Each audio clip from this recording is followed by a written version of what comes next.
Nou, om ongeveer jaar weer kregen wij een melding dat er een brand uitbrutsen wie in een bedrijfspand aan de Kruiswei in Houlen. En die blikken dus dat het bij het tuincentrum Hans Menken weer. En je verwacht een grote brand, want je bent al machtig uitdrukt. Hoeveel korpsen?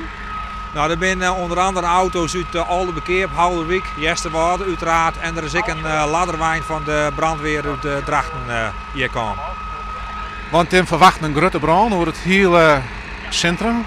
Nou ja, het wie net zeker in eerste instantie weer de brand wie. En omdat het in het boetengebied is, heeft de brandweer ook besloten om bij een protte inzet hier ter plaatse te komen. Waar is de brand ontstaan? Nou, de brand is ontstaan in een houthok. Daar leiden houtsnippers van de verwarming van het complex. En waarschijnlijk, maar dat moeten we nog even onderzoeken, is er broei in die houtsnippers geweest. En daardoor is het in de brand vlijt. De eigenaar en de medewerkers die zijn eerst zelfs ontblussen geweest. De eigenaar is naar het ziekenhuis ter bracht. Hoe is het mij? Ja, de eigenaar Hans Menken die is zelf onmiddellijk aan het blussen gegaan met zijn personeel.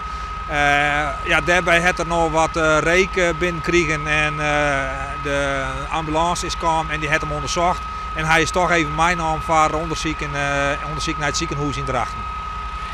Wie een soort reek? Zitten er gevaarlijke stoffen in of is het alleen maar hout?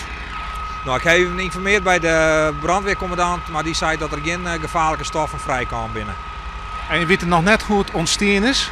Nee, wij moeten dat nog even onderzoeken en dan zal blijken door wat de oorzaak is.